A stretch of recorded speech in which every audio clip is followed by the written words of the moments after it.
क्या आप जानते हैं सीता स्वयंवर में राजा दशरथ को निमंत्रण क्यों नहीं भेजा गया था? आइए जानते हैं राजा जनक के दरबार की एक प्रचलित कथा से। राजा जनक के शासनकाल में एक व्यक्ति का विवाह हुआ। जब वह पहली बार सच समझकर ससुराल के लिए चला तो रास्ते में चलते चलते एक जगह उसको दलदल मिला जिसमें एक गाय फंसी हुई थी जो मरने के बिल्कुल कगार पर थी।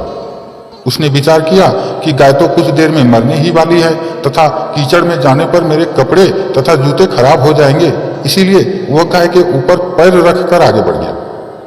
वह जैसे ही आगे बढ़ा गाय ने तुरंत दम तोड़ दिया, लेकिन उससे पहले एक श्राप दिया कि जिसके लिए तू जा रहा है उसे तू देख नहीं पाएगा और यदि देखेगा भी तो वह मृत्यु को प्राप्त हो जाएगी।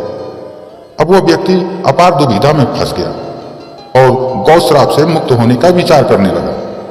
ससुराल पहुंचकर वह दरवाजे के बाहर घर की ओर पीट करके बैठ गया और यह विचार करने लगा कि यदि पत्नी पर नजर पड़ी तो अनर्थ हो जाएगा। परिवार के अन्य सदस्यों ने उसको घर के अंदर चलने की काफी अनुरोध किया, किंतु वह गया नहीं और न ही रास्ते में घटित कोई घटना, किसी भी घटना के बारे में उसने बताया भी नहीं। जब उसकी पत्नी को पता चला कि उसने कहा कि चलो मैं चलकर उन्हें घर के अंदर लाती हूँ। पत्नी ने जब उनसे पूछा कि आप मेरी ओर देखते क्यों नहीं, तब पति ने पत्नी को रास्ते का पूरा वृतांत कह सुनाया।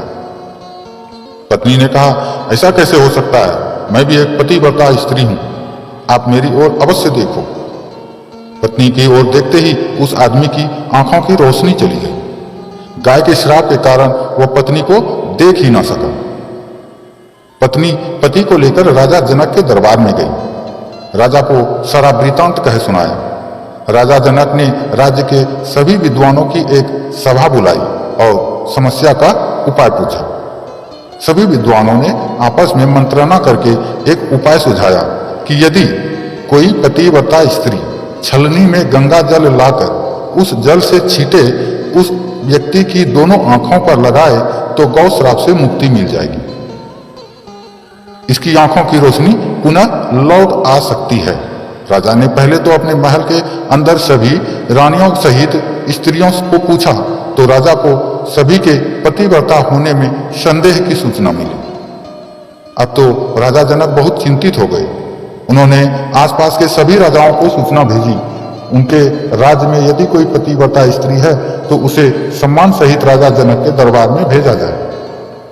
जब यह सूचना राजा दशरथ को पता चली तो उन्होंने पहले अपनी सभी रानियों से पूछा। प्रत्येक रानी का यही उत्तर था कि राजमहल तो क्या, राज्य के किसी भी महिला, यहाँ तक कि झाड़ू लगाने वाली महिला भी उस समय अपने कार्यों के कारण सबसे निम्न श्रेणी में मानी जाती थी, उससे भी पूछोगे तो भी वो पतिव्रता ही पाएंगे।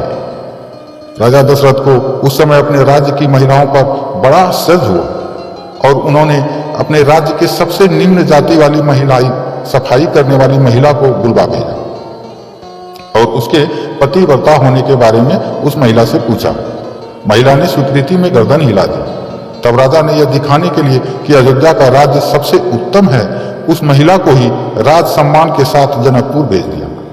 राजा जनक ने उस महिला को पूर्ण राजसी तरीके से सम्मान किया और उसे समस्या बताई। महिला ने यह कार्य करने की स्वीकृति दे दी। महिला छलनी लेकर गंगा किनारे गई और प्रार्थना की कि हे गंगा माता, यदि मैं पूर्ण पतिव्रता हूं तो गंगा जल की एक भी बूंद छलनी से नीचे नहीं गिरनी चाहिए। प्रार्थना करके उसने गंगा जल को छलनी में पूरा पानी भर दिया और पानी से भरी छलनी को लेकर राजा दरबार में वापस चली आई। राजा और दरबार में उपस्थित सभी नर नारी यह दृश्य देखकर आश्चर्यचकित रह गए तथा उस महिला को उस व्यक्ति की आंखों पर छींटा करने का अनुरोध किया। महिला ने व्यक्ति की आंखों पर छलनी से छींटा किया और व्यक्ति की आंखों की रोशनी पुनः वापस आ गई। जब उस महिला ने अपने राज्य में वापस जाने की अनुमति मांगी तो राजा जनक ने अनुमति देते हुए जिज्ञासावश उस महिला से उसकी जाति के बारे में पूछ लिया। महिला द्वारा बताए जाने पर राजा आश्चर्यचकित रह गए। सीता स्वयंवर के समय यह विचार किया गया कि जिस राज्य की सफाई करने वाली इतनी पतिव्रता महिला हो सकती है तो उसका पति कितना भाग्यशाली होगा। यदि राजा दशरथ ने इस प्रकार के किसी व्यक्ति को भी स्वयंवर में भेज दिया तो वह धनुष को आसानी से संधान कर सकेगा और कन्या किसी निम्न श्रेणी के व्यक्ति को वर लेगी। इसी वजह से राजा जनक ने अयोध्या नरेश राजा दशरथ को सीता स्वयंवर में निमंत्रण ही नहीं भेजा। किंतु विधाता की लेखनी को कौन मिटा सकता है। अयोध्या के राजकुमार वन में विचरण करते हुए अपने गुरु के साथ जनकपुर पहुंच ही गए और धनुष तोड़कर श्री राम ने माता सीता से विवाह कर ही लिया। जय श्री राम।